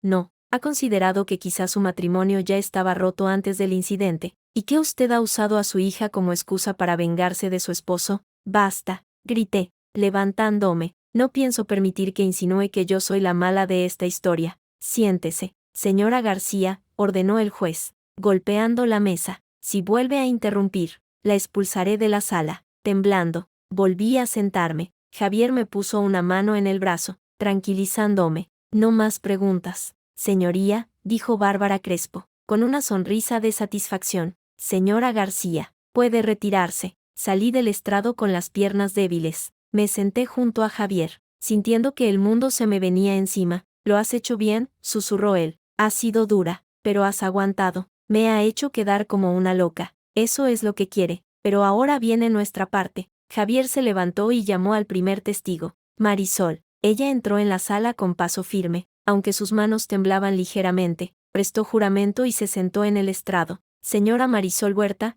comenzó Javier, ¿puede contarnos qué vio el 14 de marzo de 2023? Marisol tragó saliva, miró brevemente a Carmen, que la fulminaba con la mirada, y luego se centró en Javier. Estaba en la cocina, limpiando los platos de la comida familiar. Escuché un grito, luego un golpe, y el llanto de la niña. Salí sigilosamente y vi a la señora Carmen sujetando a Lucía por el brazo, zarandeándola con fuerza. La niña lloraba y pedía perdón, pero ella no paraba. Luego la soltó y la niña cayó al suelo. La señora Carmen la levantó por el brazo y volvió a pegarle. ¿Y qué hizo usted? Nada, tuve miedo. La señora Carmen me había amenazado antes con denunciarme si contaba algo. ¿Y por qué ahora decide testificar? Porque tengo una hija, y si alguien le hiciera eso a mi hija, querría que alguien hablara por ella. Gracias, señora Huerta. No más preguntas. Bárbara Crespo se levantó para el contrainterrogatorio. Señora Huerta, usted fue despedida de casa de los Martínez, ¿correcto? Sí. ¿Y no será que usted guarda rencor contra ellos por ese despido?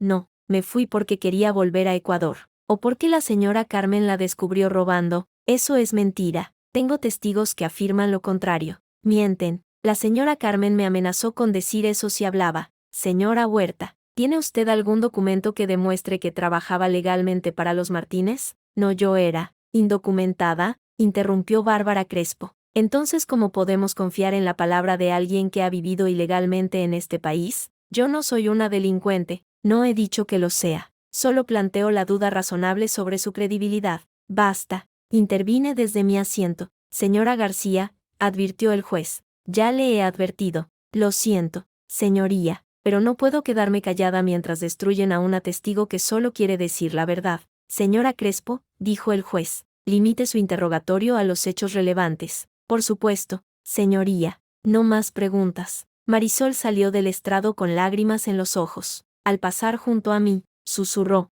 Lo siento, señora Elvira. Hice lo que pude. Lo hizo bien, respondí. Gracias. El juicio continuó durante horas. Declararon los peritos, los psicólogos, los médicos que atendieron a Lucía. Cada testimonio era un tira y afloja entre la defensa y la acusación. Finalmente, llegó el turno de Mateo. Cuando se sentó en el estrado, parecía un hombre derrotado. Su mirada evitaba la mía, sus manos jugueteaban nerviosamente con los botones de la chaqueta. Señor Martínez, comenzó Bárbara Crespo, ¿usted vio el incidente del 14 de marzo de 2023? Sí, respondió Mateo, con voz apagada. ¿Y qué vio exactamente? Vi a mi madre, sujetando a Lucía. La niña lloraba. ¿Y usted hizo algo? No, me quedé paralizado. No supe qué hacer. ¿Considera que su madre es una persona violenta? No, nunca antes la había visto así. Fue un momento de arrebato. ¿Y cree que su esposa, la señora García, ha exagerado la gravedad del incidente? Mateo dudó. me miró por primera vez, y en sus ojos vi algo que no esperaba, culpa. No, dijo finalmente, no creo que haya exagerado.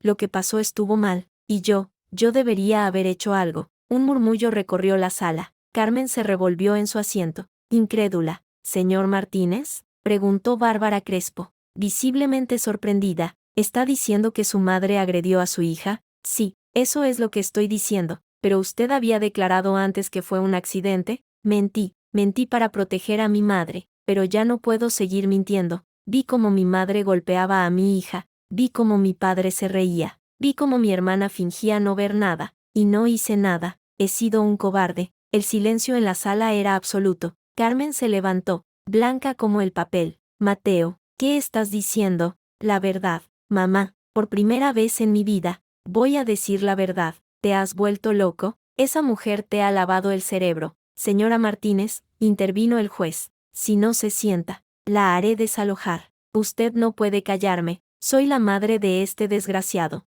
Señora Martínez, siéntese o la expulso. Antonio tiró de su esposa, obligándola a sentarse. Ella temblaba de rabia, con los ojos llenos de lágrimas de furia. Mateo continuó, con la voz quebrada. He sido un mal padre, un mal esposo, un mal hijo, pero quiero intentar ser una buena persona. Por eso estoy aquí, diciendo la verdad. Señor Martínez, dijo Javier, levantándose, ¿estaría dispuesto a repetir esta declaración bajo juramento? Sí, lo haría. ¿Y estaría dispuesto a testificar contra su madre en el proceso penal? Mateo dudó, miró a Carmen, que lo fulminaba con la mirada, luego me miró a mí, y finalmente asintió. Sí, lo haré. Carmen soltó un grito ahogado. Antonio la sujetó para que no se levantara. Sofía ocultó el rostro entre las manos. El juez Montero carraspeó. Muy bien, con esta nueva declaración, el tribunal considera que hay pruebas suficientes para dictar sentencia. El juicio queda visto para sentencia. La comunicaremos en un plazo de 48 horas.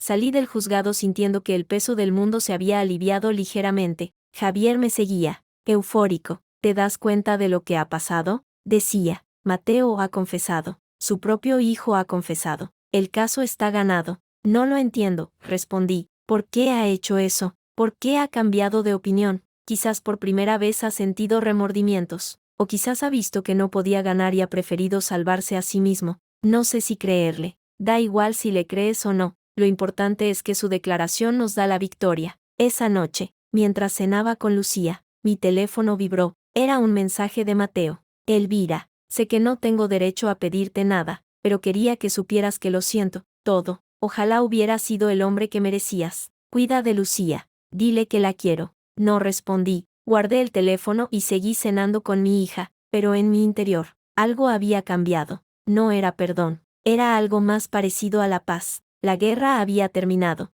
y yo había ganado. Las 48 horas más largas de mi vida transcurrieron entre el silencio de mi apartamento y el ruido ensordecedor de mis propios pensamientos. No podía comer. Apenas dormía. Cada vez que sonaba el teléfono, el corazón se me aceleraba hasta dolerme. Javier me llamaba 3 veces al día para darme actualizaciones que no eran más que especulaciones. El juez está revisando toda la documentación, decía. Es buena señal. Significa que se lo toma en serio. Y si falla en su contra, no va a fallar. Tenemos demasiadas pruebas, pero los Martínez tienen contactos, tienen dinero. Elvira, confía en mí. Hemos hecho un trabajo impecable. El juez no puede ignorar las fotos, el testimonio de Marisol, la confesión de Mateo, repetí, y aún me costaba creerlo. ¿Crees que fue sincera? Da igual si fue sincera o no, lo que importa es que la hizo, y quedó grabada en el acta del juicio. Colgué y me quedé mirando el techo de la cocina. Lucía estaba en el colegio, ajena a todo, viviendo su vida de niña de 8 años,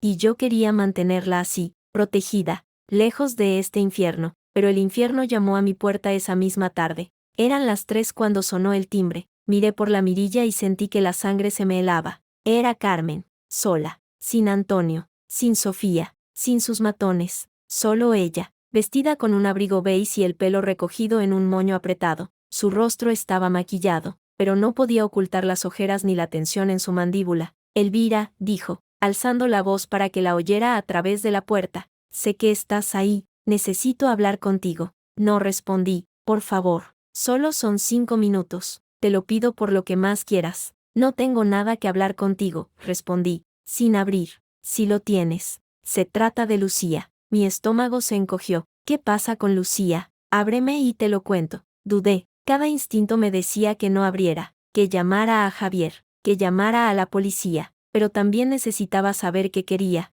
Necesitaba mirarla a los ojos y ver si sentía algo de remordimiento. Abrí la puerta. Carmen entró lentamente, recorriendo con la mirada el salón de mi apartamento. Vi cómo fruncía ligeramente el ceño al ver los muebles modestos, las paredes sin cuadros caros, la ausencia de lujo. «Vives bien», dijo, con un tono que no lograba ocultar su desprecio. «Vivo dignamente. ¿Qué quieres?». Se volvió hacia mí. Sus ojos tenían un brillo que no supe identificar. ¿Rabia? ¿Desesperación? ¿Miedo? «Quiero que retires la denuncia». Solté una carcajada amarga. ¿Has venido hasta aquí para pedirme eso? ¿Después de todo lo que ha pasado? Escúchame, Elvira, sé que hemos tenido nuestras diferencias. ¿Diferencias? Le pegaste a mi hija, la dejaste marcada, la traumatizaste. Fue un error. Ya te he pedido disculpas. No lo has hecho. Nunca lo has hecho de verdad. Esa cena fue una trampa para que pagara yo. Carmen apretó los labios. Vi cómo luchaba por mantener la compostura. Está bien,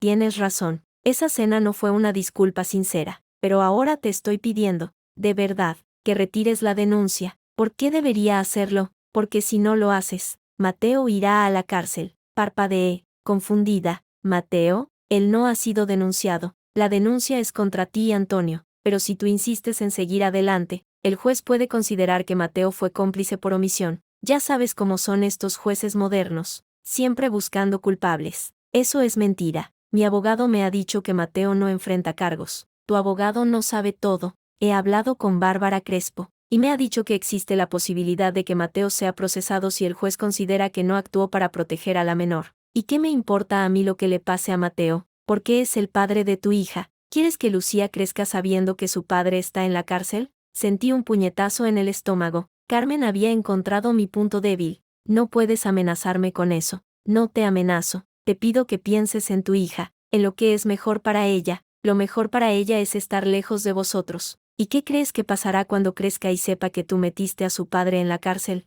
¿Que le arrebataste la oportunidad de tener una familia? Vosotros no sois una familia, sois una banda de maltratadores. Carmen dio un paso hacia mí. Su rostro se había tornado serio, casi suplicante. Elvira, te lo pido por lo que más quieras. Antonio está muy enfermo. El médico le ha dado 6 meses de vida, cáncer de páncreas. No quiero que sus últimos días sean en un juzgado, o peor aún, en una celda. La noticia me golpeó como un tren. Antonio, ¿enfermo terminal? Recordé su rostro hinchado en el juzgado, su forma de arrastrar los pies, su mirada perdida. ¿Por qué debería creerte? Porque es verdad. Puedes comprobarlo con su médico. Llama al Hospital Universitario de La Paz. Pregunta por el doctor Jiménez. Él te lo confirmará. Incluso si es verdad, eso no borra lo que hizo. No lo borra. Pero, ¿de verdad quieres que una niña de 8 años crezca sabiendo que su abuelo murió en la cárcel? ¿Que su padre podría haber ido también? Mis manos temblaban. Apoyé la espalda contra la pared, sintiendo que las fuerzas me abandonaban. ¿Y qué esperas que haga? ¿Que me olvide de todo? ¿Que finja que no pasó nada? No. Espero que tengas clemencia, que seas mejor persona que nosotros. Carmen sacó un sobre de su bolso y lo dejó sobre la mesa. Aquí hay 50.000 euros. Es todo lo que he podido reunir sin que Antonio se dé cuenta. Tómalos. Úsalos para Lucía, para su terapia, para lo que necesites. Y retira la denuncia. Miré el sobre. 50.000 euros. Podía pagar deudas. Podía darle a Lucía clases de inglés. Podía comprarme un coche que no se averiara cada 2 meses. Pero también era dinero sucio, dinero para comprar mi silencio. No quiero tu dinero, dije, apartando el sobre. Entonces, ¿qué quieres? ¿Qué más puedo darte? Quiero que te vayas de mi casa, y que no vuelvas a acercarte a mí ni a mi hija. Elvira, por favor, fuera. Carmen me miró largamente. Por un instante, vi algo parecido a la derrota en sus ojos.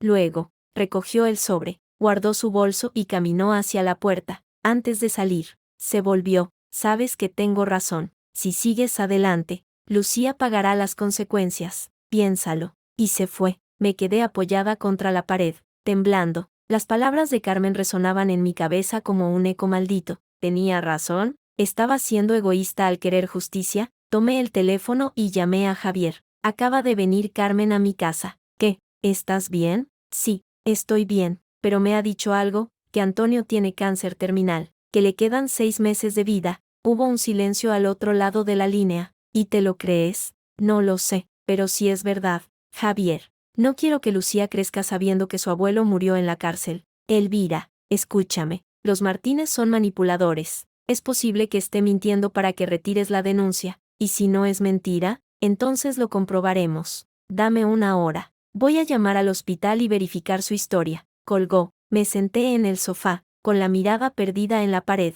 Los minutos pasaban lentos, pesados. Una hora después, Javier llamó. He hablado con el doctor Jiménez. Es cierto, Antonio Martínez tiene cáncer de páncreas en fase avanzada. Metástasis en el hígado. Le dan entre 3 y 6 meses de vida. Cerré los ojos. Sentí que el suelo se movía bajo mis pies. Dios mío, lo sé, es una putada. ¿Qué hago, Javier? Eso tienes que decidirlo tú. Legalmente, tienes todas las de ganar. Las pruebas son sólidas. El testimonio de Mateo fue clave, y el juez está de nuestro lado, pero si decides retirar la denuncia, ¿qué pasaría? El proceso penal se archivaría. Los Martínez no irían a la cárcel, pero la custodia de Lucía seguiría siendo tuya, porque eso se decide en el ámbito civil, no penal. ¿Y Mateo? Mateo, no sé. Su confesión lo dejó en una posición complicada, pero si tú no presionas, probablemente el juez no actuaría de oficio. Necesito tiempo para pensarlo. Tómate el tiempo que necesites, pero recuerda, Elvira,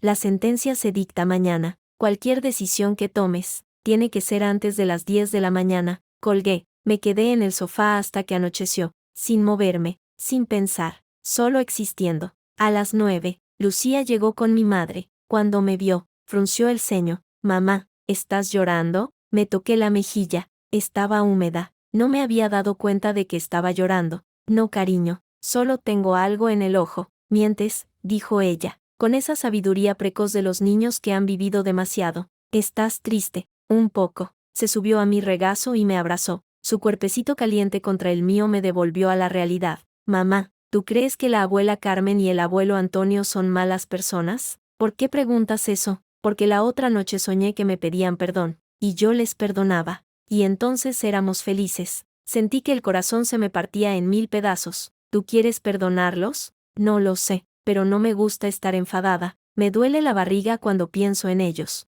A mí también me duele, cariño. Entonces, ¿por qué no los perdonamos si ya está? ¿Por qué no es tan fácil? Pensé, porque el perdón no borra el daño, porque hay cosas que no se pueden olvidar. Pero miré a mi hija, con sus ojos llenos de esperanza, y comprendí que ella necesitaba algo diferente a lo que yo necesitaba. Ella necesitaba paz. Necesitaba cerrar ese capítulo y seguir adelante sin el peso del rencor. ¿Sabes qué? Dije, acariciándole el pelo. Quizás tengas razón, quizás sea hora de perdonar. De verdad, de verdad. Esa noche, después de acostar a Lucía, llamé a Javier. He tomado una decisión. Dime, voy a retirar la denuncia. Hubo un silencio. Luego, Javier suspiró. ¿Estás segura? No, pero es lo que Lucía necesita. No quiero que crezca con esta historia colgando sobre su cabeza. Quiero que pueda mirar hacia adelante sin odio. Es una decisión valiente. Elvira, no es valiente, es necesaria. De acuerdo,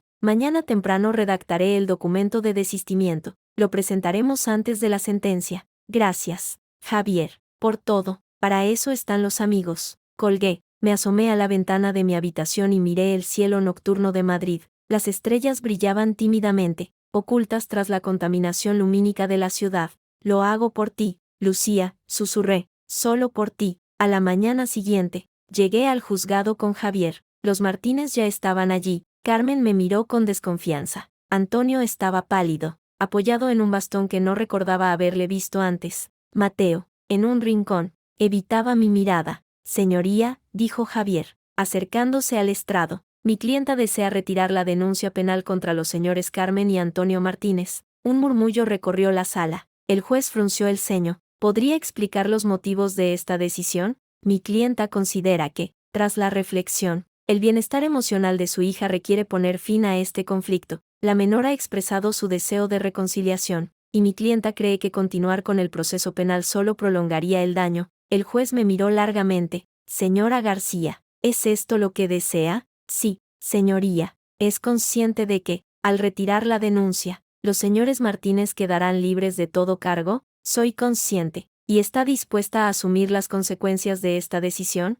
Sí. El juez asintió lentamente. Muy bien. Acepto el desistimiento. El proceso penal queda archivado. Carmen soltó un suspiro de alivio. Antonio cerró los ojos, como si un peso enorme se hubiera levantado de sus hombros. En cuanto a la custodia de la menor, continuó el juez, he revisado todas las pruebas presentadas, considerando la declaración del padre, las pruebas fotográficas y los informes periciales. Dictamino lo siguiente: la custodia exclusiva de la menor Lucía García Martínez será otorgada a la madre, la señora Elvira García. El padre, el señor Mateo Martínez, tendrá derecho a visitas supervisadas en un punto de encuentro familiar, con una frecuencia de un fin de semana al mes, hasta nueva orden judicial. Mateo asintió, sin mostrar resistencia. Además, prosiguió el juez, se establece una pensión alimenticia de 800 euros mensuales a cargo del padre, más el 50% de los gastos extraordinarios de la menor, y se prohíbe cualquier tipo de contacto entre la menor y sus abuelos paternos, salvo autorización expresa de la madre. Eso es injusto, protestó Carmen.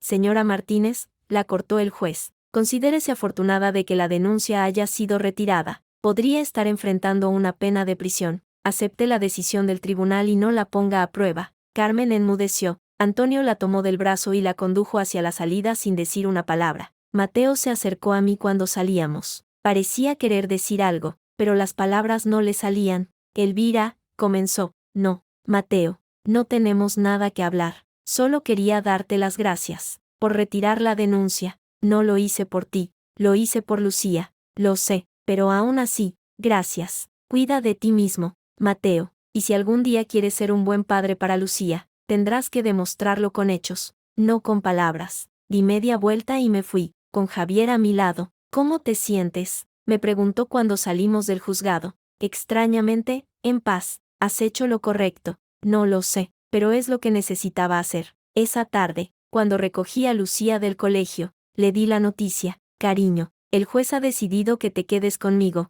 y que puedas ver a papá de vez en cuando. ¿Y los abuelos? Los abuelos no podrán verte por ahora. ¿Por qué son malos? Porque necesitan tiempo para pensar en lo que hicieron, y nosotros necesitamos tiempo para estar tranquilos. ¿Y tú estás tranquila, mamá? La miré, sus ojos grandes, oscuros, llenos de una sabiduría que no correspondía a su edad. Sí, cariño, por primera vez en mucho tiempo, estoy tranquila. Ella sonrió, me tomó de la mano y comenzamos a caminar hacia casa. El sol se ponía sobre Madrid, tiñendo el cielo de tonos naranjas y rosas. Por primera vez en años, sentí que el futuro era algo que podía mirar con esperanza, pero en el fondo de mi corazón, sabía que esta historia no había terminado del todo. Los Martínez no se rendirían tan fácilmente, y Carmen, herida en su orgullo, buscaría la manera de vengarse. Pero eso, querido lector, es una historia para otro capítulo. 3 meses después de la sentencia, mi vida había encontrado un ritmo nuevo,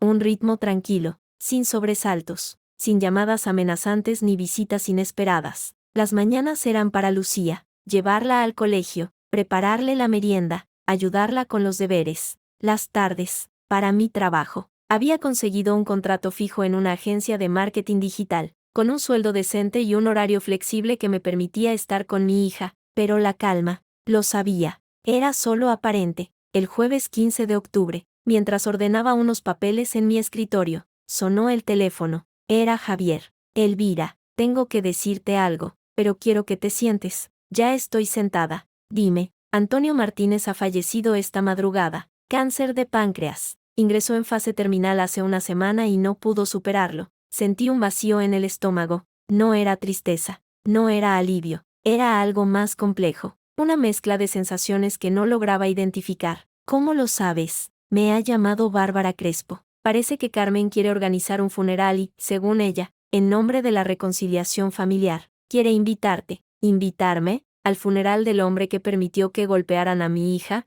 Sé que suena absurdo, pero quería que lo supieras antes de que te llamen ellos directamente. No pienso ir. Lo entiendo. Pero Elvira, quizás sea una oportunidad para cerrar el círculo, para demostrar que tú eres la mejor persona en esta historia. ¿Estás sugiriendo que vaya? No te sugiero nada. Solo te digo que pienses en lo que es mejor para ti y para Lucía. Colgué. Me quedé mirando la pantalla del ordenador sin verla. El funeral de Antonio. el hombre que había reído mientras su esposa golpeaba a mi hija, el hombre que había intentado arruinarme la vida. ¿Por qué demonios querría ir a su funeral? Pero esa noche, mientras cenaba con Lucía, ella me preguntó, mamá, ¿el abuelo Antonio se ha muerto? Dejé el tenedor sobre el plato. ¿Cómo lo sabes? Me lo ha dicho papá. Me llamó por teléfono esta tarde. ¿Y qué te dijo? Que el abuelo estaba en el cielo, con los ángeles, y que ya no sufría. ¿Y tú qué sientes? Lucía se encogió de hombros. No lo sé. Estaba enfadada con él, pero ahora que se ha muerto, ya no puedo estar enfadada, ¿no? Se puede estar enfadada con alguien que ha muerto, cariño. Los sentimientos no desaparecen porque una persona se vaya. Pero, ¿tú crees que él se arrepintió de lo que hizo? No lo sé, Lucía. Ojalá pudiera decirte que sí, pero no lo sé. Ella asintió, y siguió cenando en silencio. El funeral se celebró el sábado siguiente en la iglesia de San Miguel, en el barrio de Salamanca. Llegué sola, sin Lucía, sin Javier. Quería hacer esto por mí misma, para cerrar ese capítulo de una vez por todas. La iglesia estaba llena, familiares, amigos, socios de negocios, todos vestidos de negro, todos con caras de circunstancias. En la primera fila, Carmen, vestida de luto riguroso, con un velo negro que le cubría el rostro. A su lado, Sofía, con los ojos rojos de llorar. Detrás, Álvaro y su novia, y otros familiares que no reconocí, y en un rincón, solo, apartado del grupo familiar, Mateo. Cuando entré, todas las miradas se volvieron hacia mí. Sentí el peso de los murmullos, de las especulaciones. ¿Qué hace ella aquí, después de todo lo que pasó? ¡Qué cara dura! Caminé hacia un banco vacío en la parte trasera y me senté. No quería protagonismo, solo quería estar presente, escuchar las palabras, y luego irme. El sacerdote comenzó la misa, habló de Antonio como un hombre bueno, un padre ejemplar, un esposo devoto. Las palabras sonaban huecas, vacías, como un discurso ensayado para tapar la realidad. Cuando terminó la ceremonia, la gente comenzó a desfilar hacia el féretro para dar el pésame a la familia. Yo me quedé en mi asiento, esperando a que todos se fueran para marcharme sin hacer ruido, pero Carmen me vio, se levantó de su asiento y caminó hacia mí, seguida por Sofía. La gente se apartaba a su paso, creando un pasillo entre nosotras. Elvira, dijo, con voz fría, no esperaba que vinieras. No he venido por ti, he venido por mí. Por ti, necesitaba ver con mis propios ojos que todo ha terminado, que ya no tenéis poder sobre mí. Carmen sonrió, una sonrisa amarga, sin alegría. ¿Crees que todo ha terminado? Preguntó, bajando la voz. Esto no ha terminado, Elvira, esto nunca terminará. ¿Qué quieres decir? Que tengo pruebas, pruebas de que tú no eres tan inocente como pareces. ¿Qué pruebas? Se lo de tu madre, Elvira. Sé que estuvo ingresada en un psiquiátrico, sé que tienes antecedentes familiares de enfermedad mental, y si voy a juicio de nuevo, pediré que te evalúen, que le quiten la custodia, que Lucía viva conmigo. Sentí que el mundo se detenía. Mi madre había estado ingresada brevemente cuando yo era adolescente, por una depresión severa tras la muerte de mi padre, pero eso no tenía nada que ver conmigo, no era una enfermedad hereditaria, no afectaba mi capacidad como madre. Estás mintiendo, dije, pero mi voz temblaba. ¿Mintiendo? Ve a preguntarle a tu madre, o mejor aún, voy a pedir al juez que cite su historial médico, a ver qué opina. No puedes hacer eso. Puedo, y lo haré. Te has creído muy lista, Elvira, has ganado esta batalla, pero la guerra no ha terminado, y yo tengo toda la vida para destruirte. Su sonrisa se amplió, una sonrisa de triunfo, de maldad pura, y entonces, ocurrió algo que nadie esperaba. Mateo se levantó de su asiento y caminó hacia nosotras. Su rostro estaba pálido, pero sus ojos tenían una determinación que nunca antes le había visto. Mamá, dijo, con voz firme, basta. Carmen se volvió hacia él, sorprendida. ¿Qué dices? Que basta. He oído todo lo que le has dicho a Elvira, y no pienso permitir que sigas con esto. Mateo, no sabes lo que dices. Ella es la enemiga. No, mamá, el enemigo eres tú. Siempre has sido tú. El silencio en la iglesia era absoluto. Todos los presentes miraban la escena, sin atreverse a intervenir. ¿Cómo te atreves a hablarme así, Siseo Carmen? Soy tu madre, y por eso mismo he callado durante demasiado tiempo, pero ya no más. He visto cómo has manipulado a todos, cómo has destruido a la familia con tu odio, y no pienso seguir siendo parte de esto. ¿Te has vuelto loco? Ella te ha lavado el cerebro. No, mamá, por primera vez en mi vida, estoy viendo las cosas con claridad. y lo que veo es a una mujer que prefiere destruir a su propio hijo antes que admitir que se equivocó. Carmen levantó la mano, como si fuera a golpear a Mateo, pero él no se inmutó. Adelante, dijo, hazlo, delante de todos, para que vean quién eres realmente. La mano de Carmen quedó suspendida en el aire, su rostro se contrajo en una mueca de rabia impotente. Luego, lentamente, bajó el brazo. Te arrepentirás de esto, susurró, quizás, pero al menos podré mirarme al espejo sin asco. Mateo se volvió hacia mí, sus ojos estaban húmedos. Elvira, lo siento por todo, por no haberte defendido, por no haber defendido a Lucía, por haber sido un cobarde durante todos estos años. Mateo, no, déjame terminar. Sé que no merezco tu perdón, pero quiero que sepas que voy a cambiar, que voy a ser el padre que Lucía necesita, y que nunca, nunca más, voy a permitir que mi madre o nadie te haga daño. Carmen soltó una risa amarga. Qué bonito discurso, pero las palabras se las lleva el viento. Entonces lo demostraré con hechos, respondió Mateo, sin apartar la mirada de mí. Elvira, te prometo que voy a mantener a mi madre alejada de ti y de Lucía. Voy a pedir al juez que refuerce la orden de alejamiento, y si ella intenta algo, seré yo quien la denuncie. Eres un traidor, gritó Carmen, un maldito traidor. Soy un hombre que quiere redimirse, mamá, aunque sea demasiado tarde. Carmen dio media vuelta y salió de la iglesia a grandes zancadas, seguida por Sofía, que me lanzó una mirada de odio antes de irse. La puerta se cerró tras ellas con un golpe seco. El silencio volvió a instalarse. Los asistentes comenzaron a cuchichear entre ellos, pero yo solo veía a Mateo, de pie frente a mí, con los hombros caídos y los ojos llenos de lágrimas. No tengo derecho a pedirte nada, dijo, pero ¿podrías decirle a Lucía que la quiero, que nunca he dejado de quererla? Se lo diré, gracias, asintió, y se alejó hacia la salida, dejándome sola en el banco de la iglesia. Salí del templo sintiendo que el peso de los últimos años se aliviaba ligeramente. El aire fresco de la tarde me golpeó el rostro, y por un momento cerré los ojos y respiré hondo.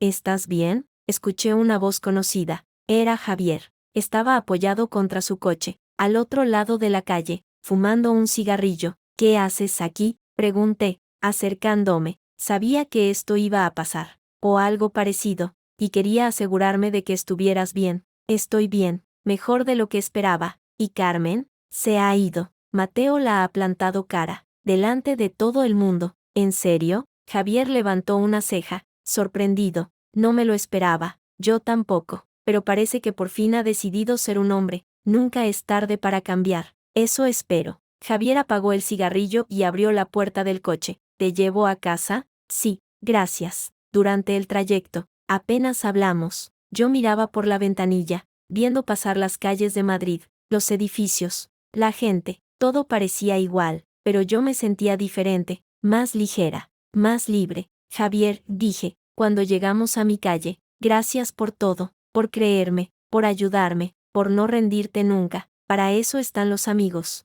Elvira, y además, me has dado el caso más interesante de mi carrera. Sonreí. Era la primera sonrisa genuina en mucho tiempo. ¿Qué vas a hacer ahora?, preguntó. Vivir, disfrutar de mi hija, trabajar, ser feliz. Si es posible, te lo mereces. Bajé del coche y caminé hacia la puerta de mi edificio. Antes de entrar, me volví y lo vi aún allí, esperando a que entrara. Javier, grité, ¿quieres cenar con nosotras mañana? Lucía siempre pregunta por ti. Él sonrió, una sonrisa amplia y sincera. Me encantaría. ¿A qué hora? A las 8. Trae vino. Trato hecho. Subí a mi apartamento. Lucía estaba en el salón, viendo dibujos animados con mi madre. Mamá, gritó cuando me vio, corriendo a abrazarme. Te he echado de menos. Yo también, cariño. ¿Ha ido todo bien? Sí, todo ha ido bien. ¿Ya no estamos enfadados con los abuelos? Ya no estamos enfadados con nadie. Lucía, hemos cerrado ese capítulo. Ella sonrió, feliz, y volvió a sus dibujos. Mi madre me miró desde el sofá. ¿Estás bien, hija? Sí, mamá, por primera vez en mucho tiempo. Estoy bien. Esa noche, después de acostar a Lucía, me senté en el balcón de mi apartamento con una taza de té. El cielo de Madrid estaba despejado, y las estrellas brillaban con fuerza. Recordé todo lo que había pasado en los últimos meses. La cena trampa, el juicio, las amenazas, el funeral. Recordé el dolor, la rabia, la impotencia. pero también recordé la fuerza que había encontrado dentro de mí, la determinación de proteger a mi hija, la valentía de enfrentarme a una familia entera. Había ganado, no solo la custodia, no solo el juicio, había ganado mi libertad, había recuperado mi vida, y lo mejor de todo, había enseñado a mi hija que, aunque el mundo sea injusto, aunque haya personas que intenten hacerte daño, siempre se puede salir adelante, siempre se puede encontrar la fuerza para luchar. Mamá, escuché una vocecita detrás de mí, me volví. Lucía estaba en la puerta del balcón, en pijama, con su oso de peluche en la mano. ¿No podías dormir? No, estaba pensando. ¿En qué? En el abuelo Antonio, en que se ha muerto, y en que ya no podré decirle que le perdono. Se me encogió el corazón, abrí los brazos y ella se acurrucó en mi regazo. Cariño, el abuelo Antonio sabía que le perdonabas. Los abuelos siempre lo saben, de verdad, y además, el perdón no necesita palabras. A veces, solo con sentirlo en el corazón, es suficiente. ¿Tú le has perdonado, mamá? La pregunta me pilló desprevenida. ¿Había perdonado yo a Antonio? ¿A Carmen? ¿A Mateo? No lo sé, Lucía, pero estoy aprendiendo. Cada día, estoy aprendiendo a soltar el rencor, y espero que algún día pueda perdonar de verdad. Yo también quiero aprender. Ya lo estás haciendo, cariño, ya lo estás haciendo. Nos quedamos abrazadas, mirando las estrellas. El viento soplaba suavemente, trayendo el aroma de la noche madrileña. Mamá, dijo Lucía, casi en un susurro, ¿tú crees que las personas pueden cambiar? Algunas sí, otras no, pero lo importante no es si los demás cambian, lo importante es que nosotras cambiemos para mejor. ¿Y tú has cambiado? Sí, cariño, he aprendido a ser fuerte, he aprendido a luchar por lo que quiero, y he aprendido que, pase lo que pase, siempre estaré a tu lado, siempre, siempre. Ella sonrió, apoyó la cabeza en mi hombro, y cerró los ojos. Te quiero, mamá, yo también te quiero, Lucía, más que a nada en el mundo. Pasaron los meses, el invierno dio paso a la primavera, y la primavera al verano. La vida siguió su curso, con sus altibajos, sus alegrías y sus tristezas. Mateo cumplió su promesa, se sometió a terapia, consiguió un trabajo estable, y comenzó a construir una relación con Lucía basada en el respeto y la confianza. Las visitas supervisadas pasaron a ser no supervisadas, y luego a fines de semana alternos sin restricciones. Carmen, por su parte, desapareció de nuestras vidas. Supe por terceros que se había mudado a una residencia de ancianos en las afueras de Madrid, donde pasaba los días sola, amargada, recordando los tiempos en que creía tener el control. Sofía intentó contactarme varias veces, pidiendo disculpas en nombre de la familia. Nunca respondí. Algunas heridas tardan más en sanar, y yo seguí adelante. Conseguí un ascenso en el trabajo, conocí a gente nueva, aprendí a confiar de nuevo, aunque con cautela. Pero lo más importante, vi crecer a mi hija, la vi reír, jugar, estudiar, soñar, la vi convertirse en una niña feliz, libre del peso del pasado, y supe que todo había valido la pena. Una tarde de junio, mientras paseábamos por el Parque del Retiro, Lucía me tomó de la mano y me dijo, mamá, ¿te acuerdas de cuando estábamos enfadadas con los abuelos? Sí, me acuerdo, pues ya no me acuerdo de cómo me sentía, solo me acuerdo de que estaba triste, pero ahora ya no estoy triste, me alegro. Cariño, mamá, ¿tú crees que la abuela Carmen es feliz? No lo sé, Lucía, pero espero que algún día encuentre la paz. Yo también lo espero, porque todo el mundo merece ser feliz, ¿no? La miré. Sus ojos brillaban con esa luz especial que solo tienen los niños cuando hablan desde el corazón. Sí, cariño, todo el mundo merece ser feliz, pero la felicidad no se encuentra fuera, se encuentra dentro de uno mismo. ¿Y tú la has encontrado? Sonreí, apreté su mano entre la mía. Sí, Lucía, la he encontrado. ¿Y dónde está? Aquí, contigo, en este momento, en cada pequeño instante que compartimos. Ella sonrió, y seguimos caminando, dejando atrás las sombras del pasado, avanzando hacia un futuro lleno de posibilidades, porque al final, eso es la vida, una serie de elecciones, de decisiones, de momentos que definen quiénes somos, y yo había elegido ser libre, había elegido perdonar, no por ellos, sino por mí, había elegido seguir adelante, sin mirar atrás, y esa, querido lector, fue mi verdadera victoria, no la custodia, no el juicio, no la humillación de los Martínez, sino la paz de saber que, a pesar de todo, había salido adelante, que había protegido a mi hija, que había roto el ciclo de odio y rencor. Esa fue mi justicia poética, y fue más que suficiente.